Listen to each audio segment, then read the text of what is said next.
Yo, what is up guys, it's Kobe, back today with another installment of my Black Ops 2 weapon breakdown and comparison series. In this series I compare two weapons in their raw and naked form, and in today's video we'll be covering the SWAT 5.56 and the M8A1. These two are the burst fire assault rifles in Black Ops 2, and as always I'm going to be going over the stats, characteristics, and just some basic features of each weapon, and just try to figure out which one is better. So without wasting any more time, let's get started. Taking a look at the max damages, the SWAT 5.56 is packing 40 points while the M8A1 is at 35. So both weapons do have the ability to kill in 3 bullets, however the 3 bullet kill range is ridiculously small with the M8A1, about 2 to 3 steps away from you, so you might as well chalk this up as a 4 bullet kill weapon.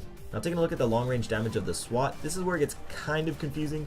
After the patch, the SWAT was supposed to take up to 6 shots to kill at long ranges, which means we would have to have at the most 19 points of damage long range. But if you want to test out the weapon, it never takes more than 4. Even with a silencer, 4 shots to the chest will take him out, which is obviously a good thing if you do enjoy using this weapon. It is crazy powerful, and if you're accurate with it and have a good shot, it'll never take more than 2 bursts to kill an enemy, even across the map. The long range damage of the M8A1 is also a tad bit confusing because of its inconsistency.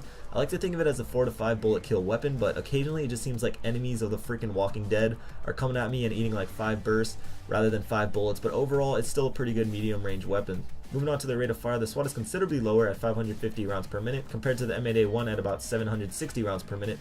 And the difference in RPMs between these two weapons are due to 1, the difference in burst. The M8A1 fires 4 bullet bursts while the SWAT shoots 3, and 2, the burst delay, which is the time between the bursts. If you've used these weapons, I'm sure you notice how the SWAT fires somewhat like the M16s in the past. While it is a lot easier to spam bullets with the M8, sort of like the Chickum, but just not quite as fast. For their magazines, the M8A1 has more bullets per clip, but the SWAT has more bursts per clip. It has 10 bursts in a standard clip and 13 in extended, while the M8A1 has 8 4-round burst clips and 10.5 with extended, which is pretty weird. I'm not sure why they didn't make it full 11 bursts and just left it with 2 extra bullets. I don't know, I thought that was pretty strange. The reload time is also in favor of the SWAT, but just by a little.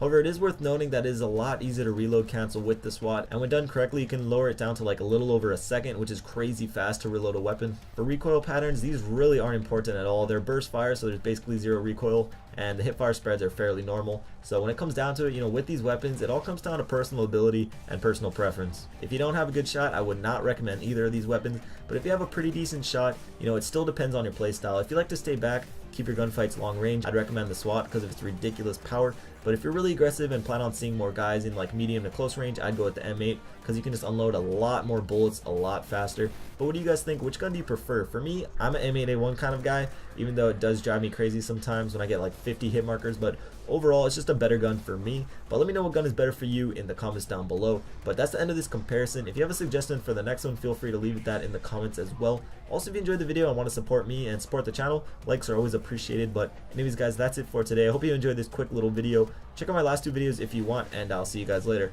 Peace.